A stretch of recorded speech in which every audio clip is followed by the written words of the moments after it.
Evening, fellow horror fiends, and holy shit, do we have a treat for you. Spooky season is upon us, our countdown to Halloween has begun, and what better way to kick things off than with our amazing guest tonight? Now, us Gen Xers know her from her role as Sammy Garrettson, the miracle child on the daytime soap One Life to Live. Wait, what? Who are we kidding?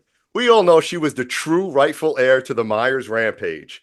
Breaking on the scene in '88 as Jamie Lloyd in Halloween 4, The Return of Michael Myers, and then returning to the Halloween universe as Annie Brackett and Rob Zombie's reimagining of, she has battled the likes of Michael Myers, Victor Crowley, and even her own family for those last remaining clown dog scraps when the babysitter exits stage left.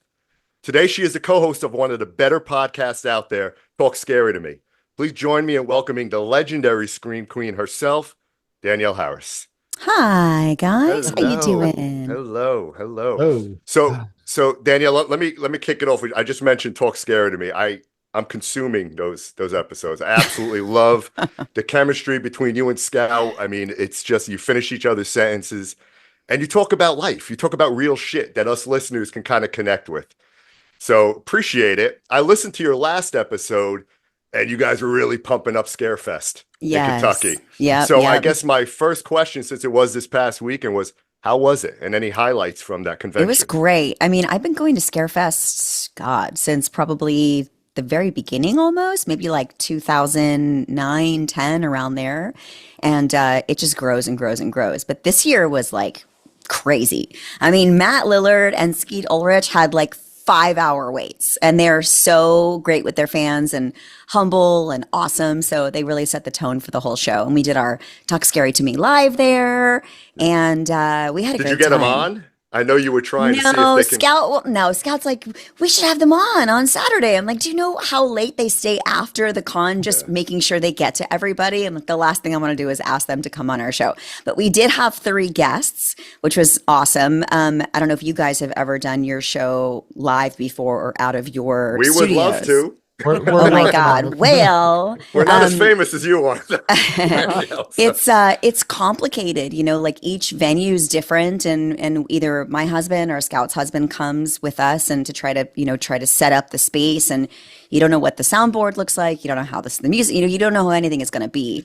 So we kind of hope for the best. Unfortunately, this last episode, as great as it was, our audio on our guests' mics did not record the first 15 minutes of the show. So we could not air our episode. So even though we're 145 episodes in, shit still happens, and if you listen to our show, like Scout and I are special when it comes to that kind of stuff. So yeah. I'm not surprised that it happened, but it's a bummer that we didn't get to air it this last week. But we do have the video, which is great. So if you're on our Patreon, you get to see the video at least. Awesome. So tracking these people down and like doing ADR to salvage the episode isn't an option. I can't even get them to do ADR if I'm paying them to do a movie half the time. All right. We feel your pain, Danielle. I think we did an episode of Stream, and we had audio, video issues 3 different times, and we've kind of cut it together, and it could be a nightmare. Yeah. It was not fun, but we got through it and made it work. Frankenstein the shit out of it. And for as excited as we were for that movie to come out, it was like, of all reviews, that is going to just go to shit. But we managed to scrape something remotely audible together for that. Good. It's a learning curve, and depending on where you are and your Wi-Fi and this and that and the other people, and it's just a roll of the dice. So I was going to air it, and then I was like, okay, this is just too bad. We can't air this. It sucks. Maybe make something workable down the road. Yeah, I think the idea now is maybe we won't record our live episodes, and it'll just be private for people who come to it. So it's kind of like a special thing. And then Scout and I will do a recap, like either that night or the next morning, about what had happened and how the event went. Sort of like an after show sort of thing. So then at least I know we have proper recording gear and people looking at it while we're doing it to make sure that everything is going good. Awesome. Danielle, I know you, one of your previous episodes, you were talking about getting with Kevin Smith, right? Possibly seeing if you could do some Halloween movie showings for Halloween at his theater in Jersey. Has that materialize? Anything with Not that? yet. I haven't bugged him yet. I haven't slid into his DMs quite yet until I know exactly what I want to do or how I could approach it. I haven't bothered to go there yet. Because But that'd be it'll fucking happen. awesome. I'm gonna do it. Scout's That better at that stuff than me. She's more ballsy than me about that stuff. She doesn't care because she doesn't know who anybody is. So it's easier for her just to go up to whoever. Yeah, you guys were touching on that in your last episode when I was Yeah. listening, Yeah, right? she's just fearless, and Yeah. I'm a little more. I kind of stand back a little bit more, but Hey, I go with her for emotional support. yeah. Shoot your shot, right? I Yeah, mean, exactly. might as well. Might as well. So speaking of stream, I mean how was that work? I mean, so many iconic horror, legends, right? Actors and actresses that were part of that. How cool was it being on the set? Even though we really wanted you to be a final girl, upset that you kind of, went out when you did. Yeah. But how cool is that just being on the set with that group? I mean, they're all my friends, so unfortunately I didn't get to work with them at the same time because each sort of storyline filmed Gotcha. separately. And we did it over, I think like the last couple of years, they were kind of continuing to add stuff. But Felissa Rose is a good friend of mine. She brought me onto the project. And then I kept hearing, then I heard like, Dee was coming on and this one was coming on, that was coming on. And I actually I messaged Dee before 'cause she was coming the day that I was leaving. And I was like, listen, you need to make sure that you pack like shoes, like slippers, because the hotel is so gross and the floor is so disgusting. You're going to want shoes, if not shoes in the shower, and bring food because it was like the first movie that we had done, anybody really had done out of like once COVID had hit. So Mhm. we didn't really know like what was going to happen and how that went down. Like I think during the time, everybody like lunch had to be packaged like wrapped separately individually for set and like there was no like you couldn't just go to crafty and like pig out all day so everything had to be separately wrapped so no more going in the red vines tub and so I told her to bring food but yeah I didn't get to work with any of them unfortunately but I love all of them. They're all literally family. Yeah, Yeah, yeah. It and was it an amazing sounds movie. and it sounds like again with I mean, I feel like we say it to everyone we talk to that was involved, and but having spoke with the Levies, like they seem very legit. But anybody we've talked to that's worked with them said that that's what it is. It's like a family environment Oh yeah, across the it board. reminds me of like kind of how Adam Green started in the beginning. Found his like his crew, his people he trusted and wanted to work with creatively, and then kept them and made them sort of a family, or as he calls it, the Hatchet Army. And then I think that's what these guys are. I think that's what this group is actually doing. I mean, look, their movies are killing it, so they're doing something right together. Yeah, Yeah, and yeah, and hopefully more of that's going to come out.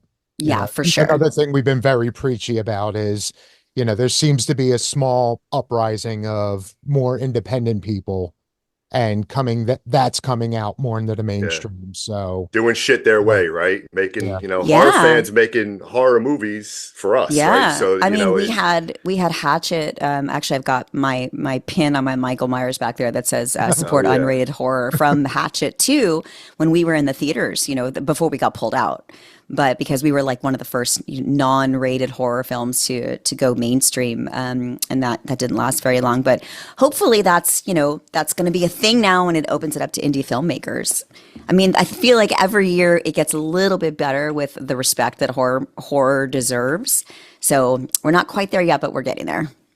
yeah. And it I mean, seems like Damien's really like just blowing the floodgates open with all the yeah, Yeah. success of Terrifier. So, Yeah, for sure. He needs to get on it and keep writing it while he can and not overdo it. I don't those guys they're running around so much. I'm like, mhm. take a breath, take a breath, take a breath. But when you're hot, you gotta just strike while the iron's hot. So yeah. I totally get why they're doing it. And they're great and they're humble and they deserve it and they're sweet and I'm happy that they're achieving this. As long as they don't change. If they get a big head, I'm gonna have to kick their ass.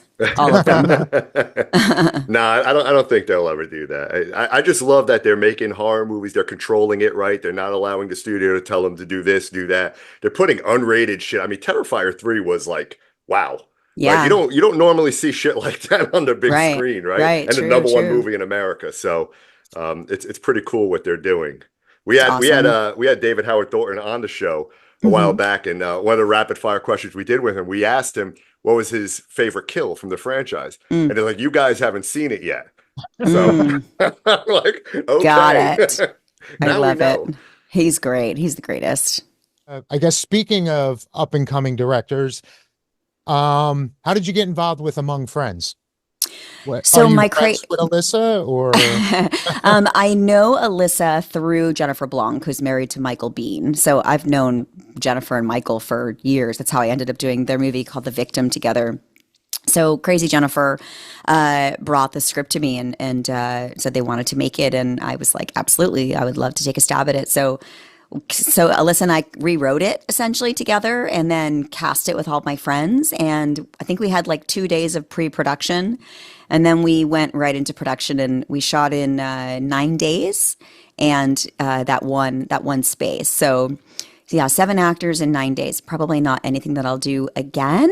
But yeah, it was Trial it by was definitely fire. a learning experience, that's for sure. How to keep it creative and moving with it being in one space, so it didn't just read like a play. But we're about to do it again, so Scout and I are about to conquer that. So we'll see how this one goes. We're gonna start our feature together where we have 11 days, so it's a little bit better, but we're co-directing it together and starring in it together. So it'll be a first for both of us to see if we can pull this rabbit out of our ass. Yeah, Hopefully it Ooh, does. kinky. I was Uh, intrigued by that when you were talking about that on your last episode. I'm like, oh, interesting. Now, what is this going Yeah, to be? we're close. We're close. We kept having to push a little bit because of the location and dates and other people, and we've got a bunch of good people involved. So I'm excited to do it, but I'm also have anxiety because there's so much to be done, and Scout is so busy doing 18 million other things that it's hard to wrangle her and sit down and actually get our shot list done and get our effects worked out, and but I think we can manage. Sure. and is this something you guys wrote or like? Yeah, it's an idea that she came up with. We wanted to do 3 films together, and we wanted to do sort of like American Horror Story, where same cast, same actors, generally, and we are three very different specific styles and in the horror genre of film. So, and we wanted to direct them together as well. So, our first one is about a couple that goes to outside of Vegas to go get married, and then it's not what it seems, and shit hits the fan, and her and I are getting married to one another. So it's a nice little change for both of us, and it's super fun and super brutal and super sexy and all those very stylized and all of those things that I think that the fans are ready to see from us. So this is something still in pre-production then, I guess. Yeah. Okay. Yeah, just the tail end of it. We're supposed to start shooting, or prep supposed to start December 2nd. So as long as we get the rest of our money, hopefully in escrow, which is, I'm never like, yes, we're doing it until I'm on my way to set, till I know the money's in the bank, and then we can get going. Until But you know it's action like, the first time. yeah, yeah, exactly. So I mean, a lot of people do things differently. This particular production does is able to raise funds as we go, and that's something that's new for me. So I'm just trying to not freak out when I know we're starting a movie without what we actually need to finish the movie. So, but I have to have faith that things will work out. Absolutely. And I think you mentioned that you got the same makeup effects artist from Terrifier. Was that the case? Yeah, Or a visual effects artist. visual Yes, effects? he did all Okay. the VFX, and he's going to actually Okay. be on set. So he helps me with. He did all the Hatchet movies too. So Okay. he's going to be on set to help me with all the things that we need to shoot it properly, because that's something that I'm new to a certain extent. Just making sure we get it so it doesn't have to be done in post. Gotcha. All those little tricks, and also Heather Langenkamp's husband is doing our makeup effects, like he's making all the prosthetics, and Heather Langenkamp is going to be starring in our movie with us, Oh, which wow. is fun to have. Well, it'd be fun to have the 3 of us together on screen. That's for That's sure. absolutely awesome. Yeah, so it's pretty cool. Danielle, I see right behind you, you have Michael Myers, Yes. your mannequin. Um, You ever met him? No. One too many times. we're in the spooky season. It's Halloween season. I think every channel you turn on, AMC, IFC, there's you in all these different roles throughout the Halloween. Hmm. What does this season mean to you? It's the best season of the year. I mean, I'm just glad that it's not that spooky season isn't like seasonal anymore. You know, that it Yeah. can be all year. But it's obviously like, I mean, I have a love-hate relationship with it. I love it, but it's my busiest time of year, and I hate that I can't just be home and get to do all of the fun things that I want to do because it's the time for me to be out and, work essentially. So I promised my boys that next year I'll be able to go on the pumpkin hayride every weekend. I'm gone in October, so my kids are like, "Mommy, when are you going to go on the hayride with us?"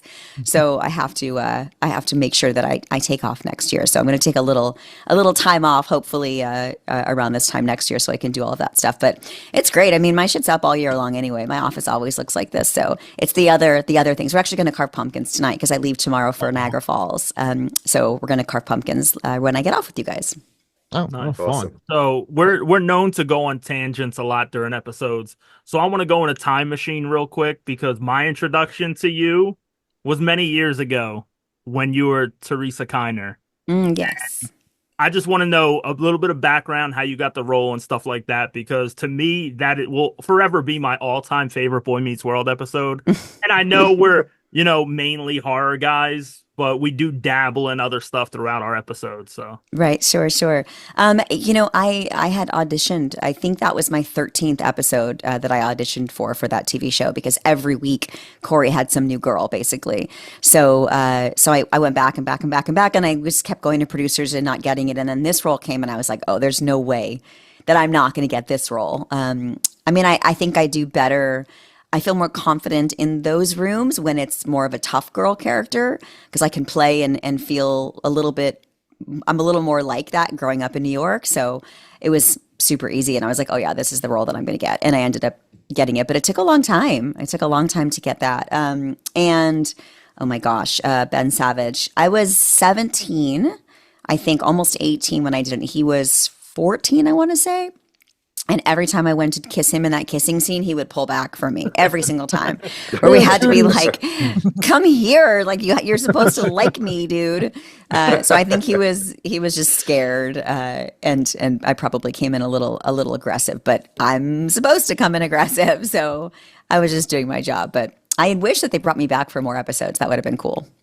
So let me piggyback on since we're non-horror right now, right? I'm a huge fan. Don't tell mom the babysitters that I love that movie. I absolutely love that movie. When it's on, it stays on in my house.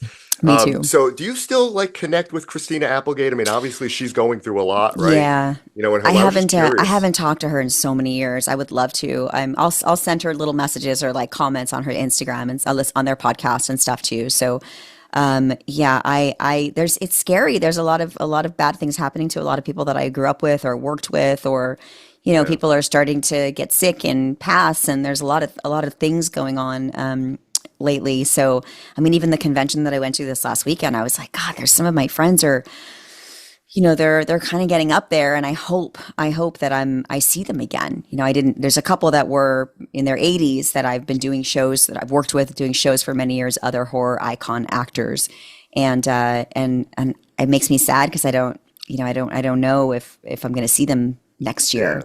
Yeah. So I'm hoping that Christina gets better. And I mean, she's hanging in there. So Yeah, she is. she beat breast cancer. Let's push through this, and hopefully, I just want her to live as happy and as a comfortable life as she possibly can with MS.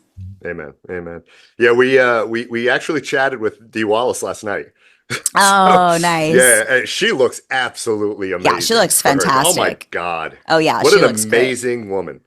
And she's been on our show 3 times. No, 2 times. She's been on. She's been a guest at our lives because she's such a fun guest to have because she's so naughty and such a trash mouth and Yeah. so Yeah, spicy we won't get into that that part. people don't gotta realize it. And you get her Yeah. you get her to start talking about stuff, and she's just fucking hilarious. So we love Dee Wallace. Yeah, she's definitely a treasure. So you're roughly the same age as the rest of us. So Gen X. I'm assuming you were a 90210 fan? Oh yeah, Okay. So Chrome Skull.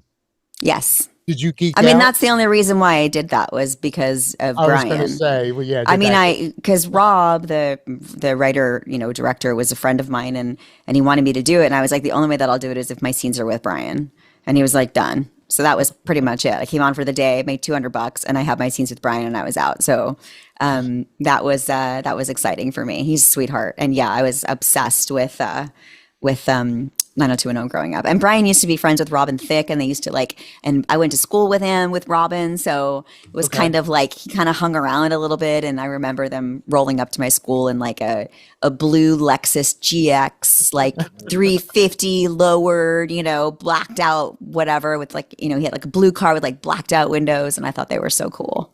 Yeah, especially at that age, yeah, it's easy to get overwhelmed by. Oh, yeah, for sure. So you have to. Okay, Go ahead, Dave. Go ahead. nah, you're up. I was going to say, so yeah, hair metal, 80s, favorite decade? Or are we on the Yeah, same wavelength? Or? I'm a little more like soft rock Okay. set of the 70s and Okay. early 80s kind of. That's why I knew all those Chicago songs you were singing. Yeah, I was that's belting them more. out before you got on. Yes, my best friend's really good friend is their manager. So every time they would go to LA at the Greek, which is always like September, right before my busy season, I would always go see them in concert. I love Chicago. It's So yeah, I'm absolute- more like that kind of, love songs. Anything that you would have bought in a 10 disc compilation from Time Life magazine when the infomercial was on is probably what I listened to on rotation. Okay. So Air Supply. Yeah, I love Air Right? Supply. Oh, yeah. Me too. I've seen them in concert too. Yes, yes. I know Okay. it's crazy. They're actually on. They're in one of my. I went through my storage because I'm writing a memoir, and I'm going through all of my memorabilia and all of my stuff I've collected over the years, and I found just cases and cases of CDs, and a good 100 of them are CDs that I've made, compilations of stuff. So it's Okay. kind of crazy to I don't have a CD player in my house, but I have one in my car still. So I'm pulling them out and putting one in. It says like love with hearts all over it. And it's all like whatever burn I made for whoever back when I was, 22 or it's crazy. So, but I still am like, oh, I love all of those songs. Oh, yeah. I was cleaning through the closet. I found an 8-track the other day. Oh, shit. I was like, holy shit. And then you had that little like bomb thing that you had to Yeah. put in. It looks like one of Oh. those Bugs Bunny bomb, Right, detonators. Yep. The good old days. Oh yeah, I'm aging myself for sure. So you're gonna be in Oaks, correct? Right? Yes. Monster Mania, I think. Yeah, so we're gonna head out to that as well. I know a lot Nice. of the Terrifier group crew is gonna be out there, Yeah, Michael and Jason always. Levy. They always are, yes. So how cool is it to like I love the horror community. I mean, I think that, with so much ugliness and unfortunately and hate in the world today, right? You go to these horror conventions, it's like everybody's family. Yeah. Everybody just loves to, talk horror movies and they get along and everybody's respecting one another. It's such an amazing community to be a part Yeah, of. So it's gotta be there's pretty no, cool. there's no judgment, really. I Exactly. mean, you can just be whoever. I mean, it's the same for really any one of those Comic-Cons or cosplay stuff or any of that, any of those conventions where you are creative. I feel like there's less judgment and more of a community feeling. So it's great. I mean, it's I don't see anybody. Yeah, nobody's fighting. Well, I'm sure there are fights that happen, but that's because people get drunk and stupid. But other than that, like everybody pretty much gets along, and the guests all know one another. We are all friends and family, and I'm sure it's cool for you guys to see like us with one another outside of of seeing us on screen and get to see like who's friends with who and how we all communicate with one another. And doing panels is great. We did a great Hatchet panel at the last show, which I haven't been together with all those guys in a while. So it was great to I don't think I've even ever done like a full 4 movie, like my friend Felissa was there and my friend Tiffany Shepis was there and I wasn't in those movies with them, but they're in, they're part of that world. So it was really fun to get up there and see the craziness because we're all nuts together. We're like the horror whack packers basically. So it's cool to be a part of that group too. The And I Horror think- Breakfast Club. Yeah. You know what, Danielle, we go to our fair share of horror conventions. And it just, to me, when we go, you realize how small it's a big community, right? For the actors and actresses. but it's weird because it feels like you guys are so knit together because you all know one another. You all work through different projects. Yeah. And, for us, we started this podcast 2 years ago, roughly. And just knowing who's in what and how you all connected and seeing that the interactions between each other, it's cool for us fans to see that. And to see it live and to know how that community works. It makes us love horror even more. Yeah. The favorite thing. There's some really cool people involved in this, in this community, and they're the ones that keep working and wanting to work with one another. We always call each other, always, but that's also like there's a lot of bullshit people trying to make movies too, as in any genre. So it's good to know friends, and we'll always call someone saying I got a call today, it was from a writer friend of mine saying, "Hey, are you attached to this fan film?" And I looked and I was like, "Nope, I am not." And he was like, "I'll take care of it," and then I was like, "Well, they should take my picture off of that poster." So we all kind of look out for one another and make sure, but we'll usually call each other and say like, "Is this real? Is this person really doing this? Are you really attached to this? Have you worked with this person before? Are they cool? Like, what's the deal? Blah, blah, blah." Because you never know. So we definitely look out for one another. It's like taking some people out there taking manifesting to a creepy level. Like, Yes. well, you put her on the poster, maybe she'll show up. Yeah, exactly. That's what the person's answer was actually. Well, that it was their dream casting. Mhm. It's like, okay, I got it. So something that's kind of been on my mind for pretty much since it came out in Halloween 5. Like, what real life trauma did you pull up to be able to pull that off like that? Oh God. Because that just playing the mute role for that long in the movie, yet everyone knew exactly what you were thinking. Like, pull that off at that age.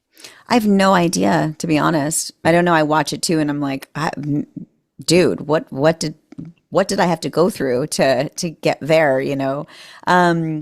I liked being mute. It was actually easier for me because I didn't have to remember any dialogue. So it was like my favorite kind of acting. The less lines, the better. It wasn't. I just had really good directors that worked really well with me and would talk me through, the process.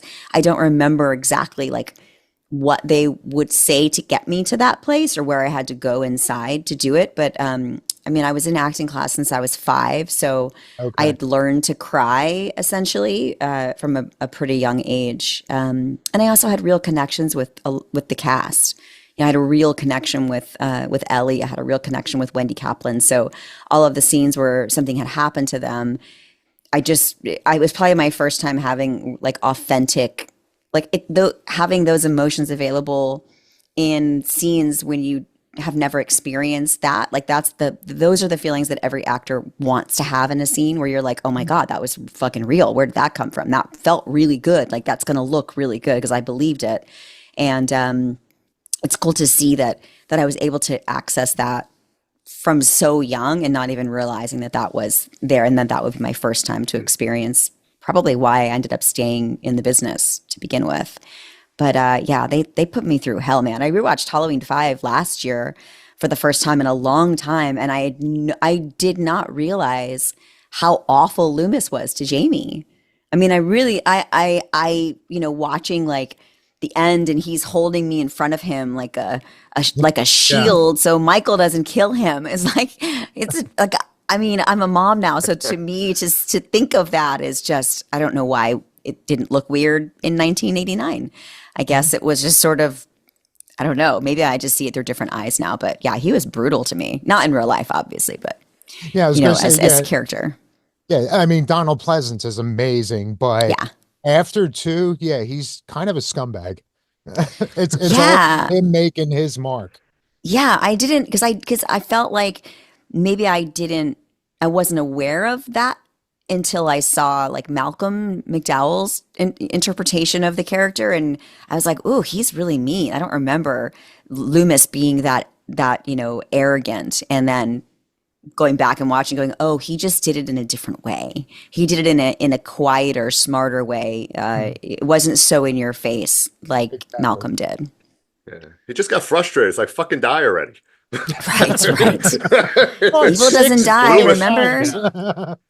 So Danielle, how cool is it to like watch these movies through through the lens of your children's eyes, right? I saw a video, I believe Carter, right? He Yeah. was sitting between you and your other son and just Hmm. watching Halloween 4, loving it, wasn't scared, wanted to watch it again. How cool is that to kind of, Yeah, experience that with your children?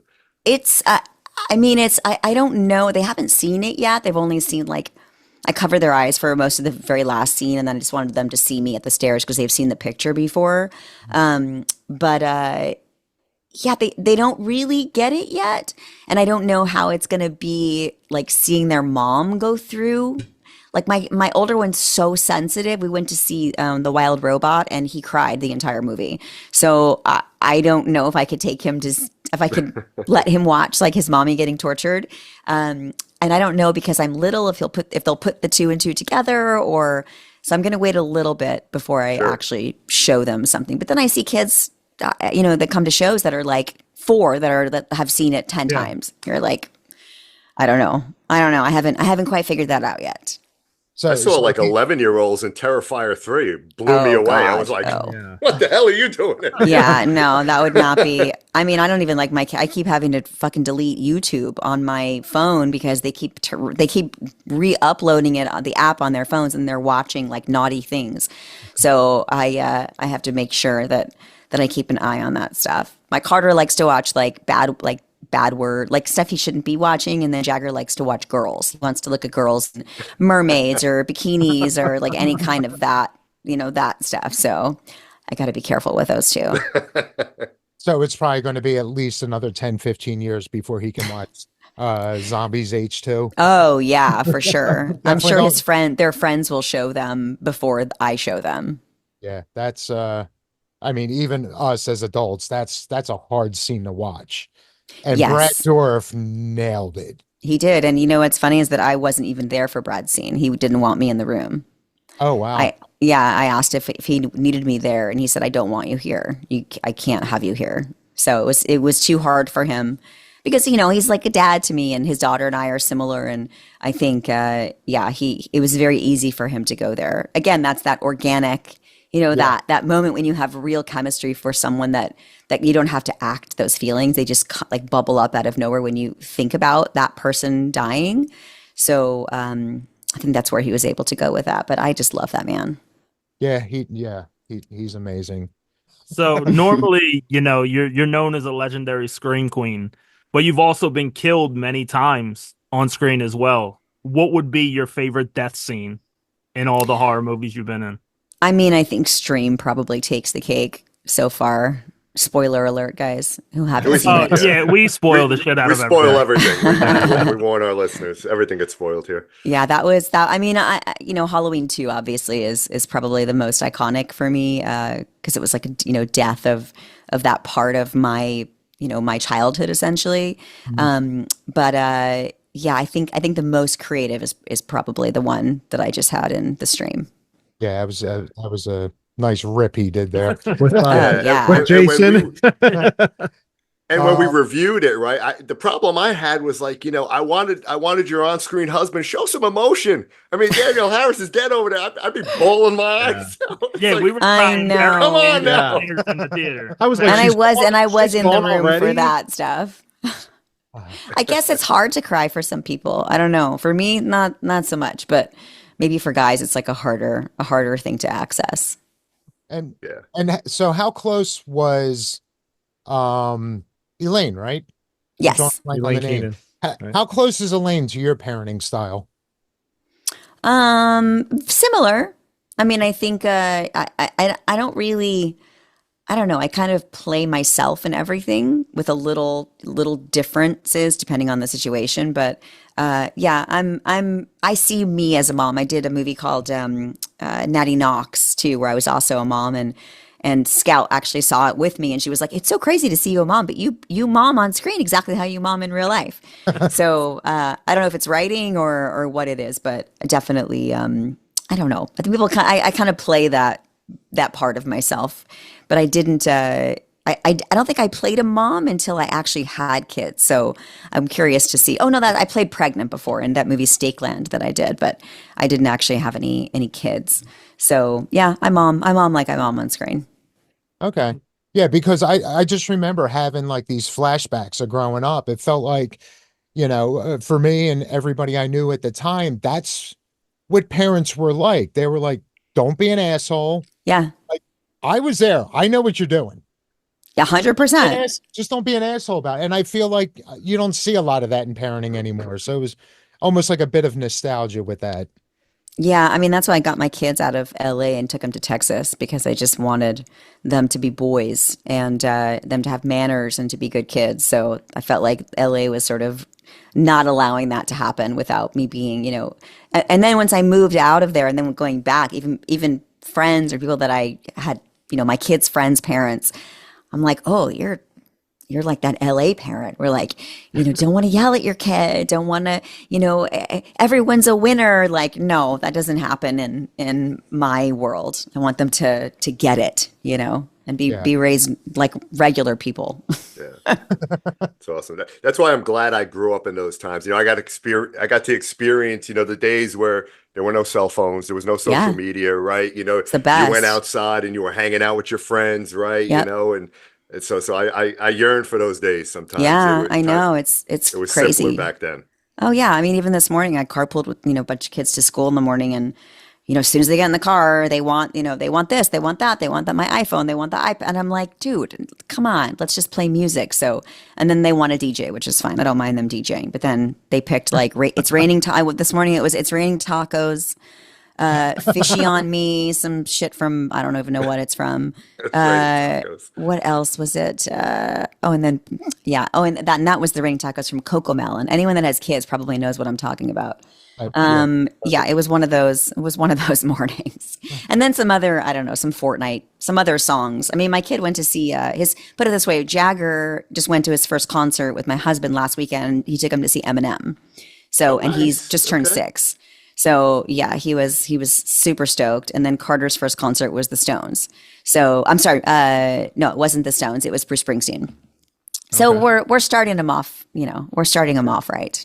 What was your first concert? Guns N' Roses and Metallica. Oh, Oh. nice. Okay. Now wait, was it one of the shows where they actually both played full sets? Well, I missed Metallica because I drove with my friend to go buy weed and we got lost. And then we got high and then we couldn't find out where we were going. So we missed all Yeah. of Metallica driving around trying to figure out how to get in there, super stoned. It's funny because I actually bought the weed I bought was my friend's mom sold it to me. So yeah, so I Little, was little nickel bags back in the day. yeah, right. I think I probably bought an eighth for like $60. I mean, that's, and who knows what it was, where it came from. Ugh, the stuff that we used to do is Oh yeah. it's ridiculous. Nowadays, there's a dispensary everywhere. Oh It's still yeah. shocking that it's legal. Although I think alcohol is just as worse. Oh It's yeah, just as for bad. sure. So Oh yeah. Absolutely. I haven't a lot of people don't go out and kill people when they're high yeah, on yeah. marijuana anyway. I think it's always got a bad rap. Mm-hmm. I I, agree. I don't know if you ever listened to back in the day, Bill Hicks, Mm-mm. No. stand-up comedian. If you ever get a chance, look him up on YouTube. He does a whole thing comparing alcohol to weed, and Mm. yeah, he nails it. And that's basic. That was like one of his points. He's like, you hear about a fight at a concert. Are they high or are they drunk? Right, Ding, ding, right. ding, ding. Yeah, exactly. Yeah. Exactly. Well, That's they had weed right. classified like a drug, like heroin, for Christ's sakes. I'm like, what are you doing? I know, it's crazy. Um, Yes. I guess playing off of what Joe was asking earlier, like when he was talking about like, you've been on both ends of horror movies. What do you prefer? Do you prefer playing a victim, going out in a creative way, or do you prefer being the final girl? I guess it just depends. Yes. My door's opening. That means there's a child coming. Yes. There's a child coming in here. What do you need? Huh? You can come in, yeah. But I'm on. I'm talking to people. What are you writing? Oh, just a thank you note A thank you note for who? for somebody. For who? The person. That's awesome. The person who what? Oh, that's nice. My sons are very thoughtful. His little friend made him soap at school, so he's writing her a thank you note. See I that? just see There him you in the go. corner. That's amazing. Hey, little man, how you doing? They said, "How you doing?"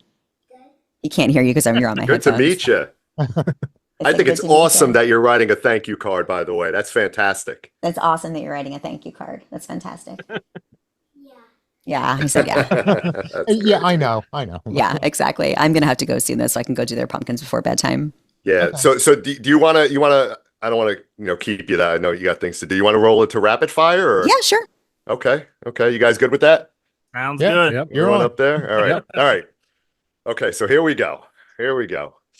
So a DeLorean just arrived at your home. What year is it taking you back to and why? Ooh, 1979. Because the 70s were still awesome and the 80s were even more awesome. Oh, I Nice. love that answer. Yes. First concert, we got that one. Unfortunately, I let the cat out of the bag there. Okay, so you're stranded on an island and only one food to survive on. What is it? Spaghetti. I'm like a huge Spaghetti? pasta. Yeah, I can just have pasta every meal. I had it tonight for dinner.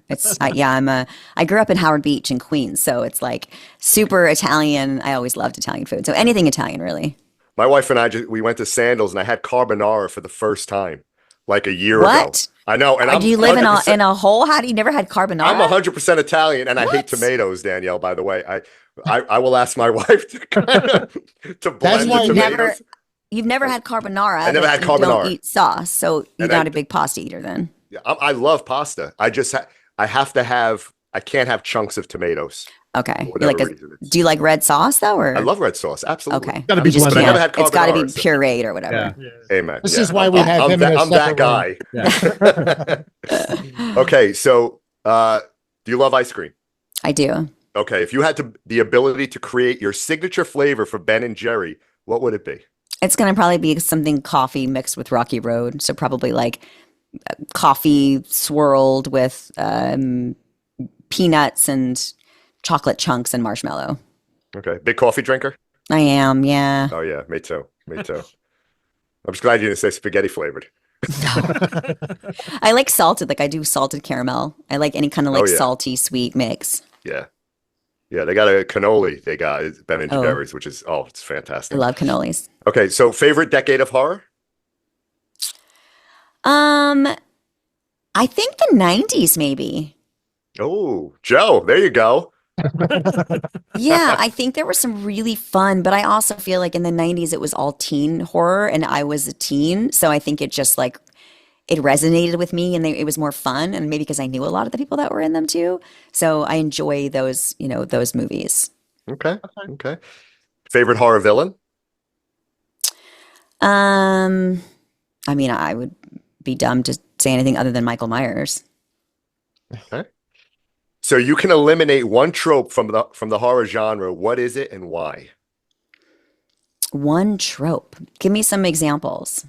Oh, you're running away from the villain and your car won't start, or you fall and then you crawl for like 20 feet. And why don't you just I get mean, up I and continue to think I think when people are running away from, I was just talking about this the other day when I was watching Halloween 2. It was late at night and I was in bed.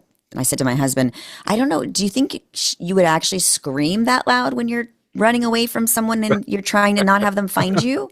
Like, it was it was like the hospital scene in Halloween 2 where Scout was outside running and screaming. And I don't know if in real life someone was coming after you, if you would be loud or you'd be quiet. Because if you're loud, you can draw attention to yourself.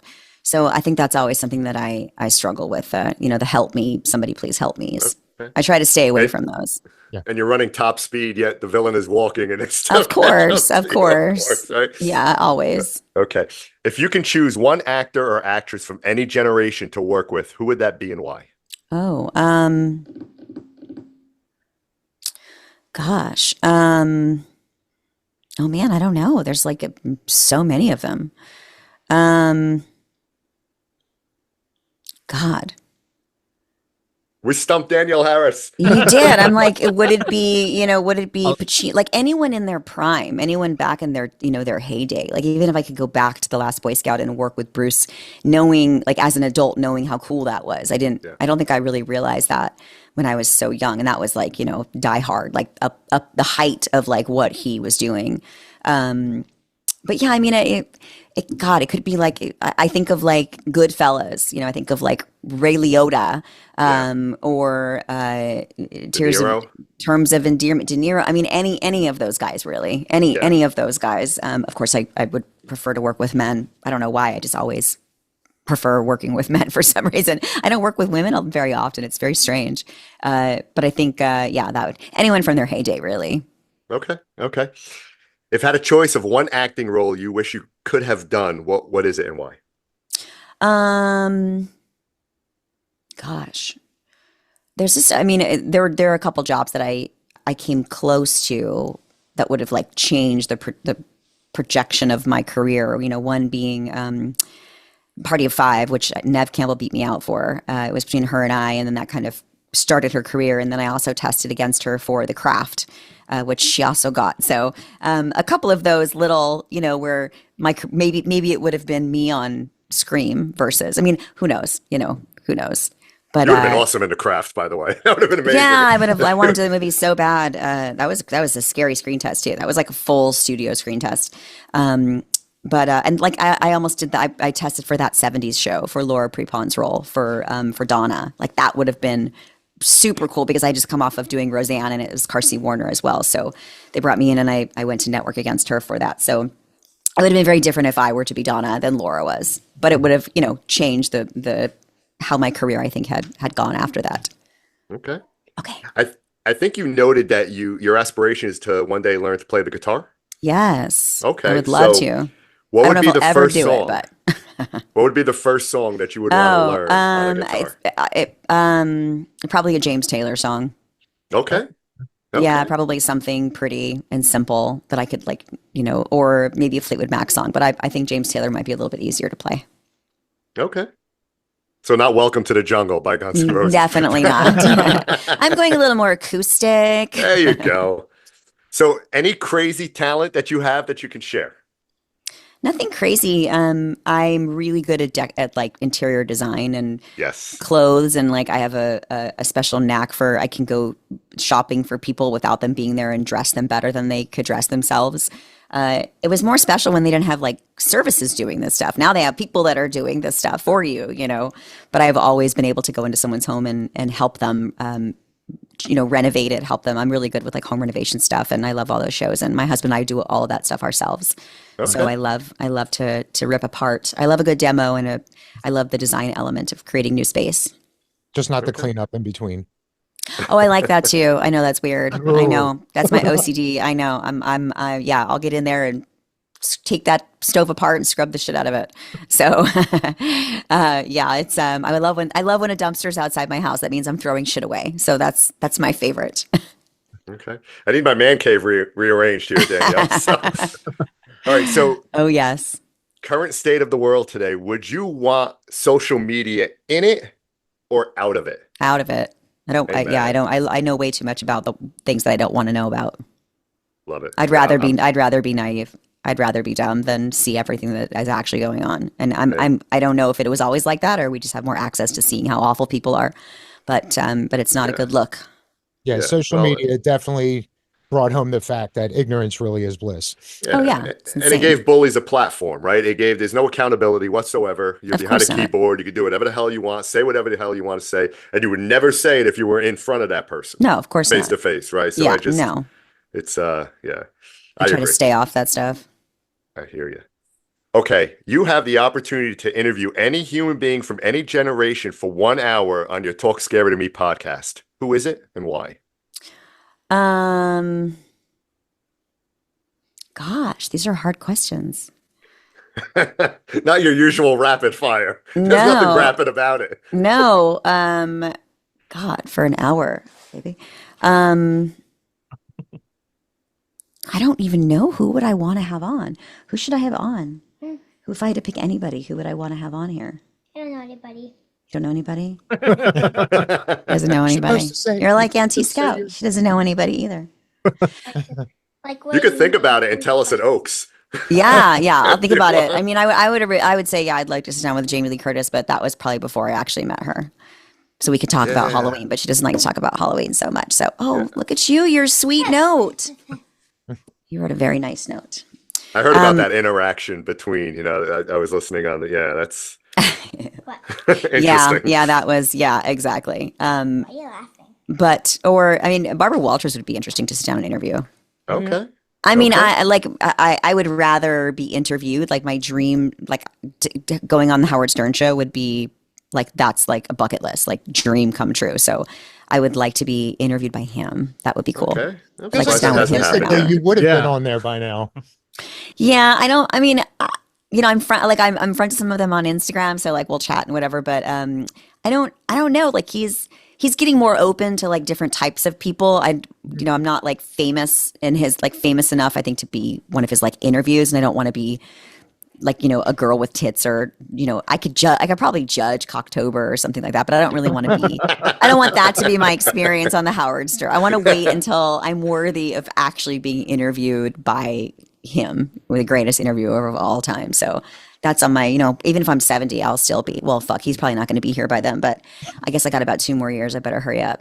Yeah, Well, listen, when your movie does the same as Terrifier 3, right? That's And right. It's the #1 movie, right? Then there you go. That's right. Then we can get in there. So that's the goal. That's the Okay. goal. I got one last question, Danielle. So you have the power of persuasion to change one thing in this world immediately. What would it be? Question. Another question. Get rid of all of the drugs on the planet. Yay! Yay. Yay. I second that. Yay. I mean, as I sit and talk about marijuana, I never tried them, you'll never try them. No, and I won't. no.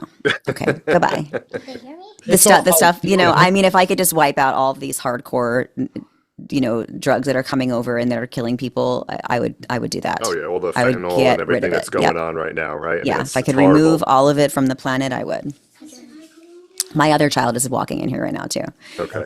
Well, we're gonna let you get at the pumpkin carving, Danielle. Got it. Will do. Thanks, guys. Thanks for having me. This was amazing. Thank you so Thank very you, much. Danielle. And, Thanks, guys. Have a happy Halloween. all right, you too. You too. Take care. Bye. Bye bye.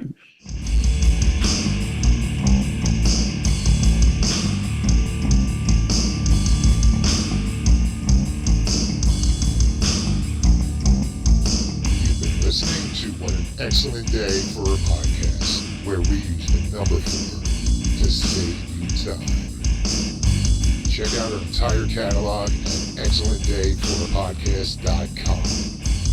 Also on Spotify, Apple, Amazon, Audible, and everywhere else you listen to podcasts. Have a question?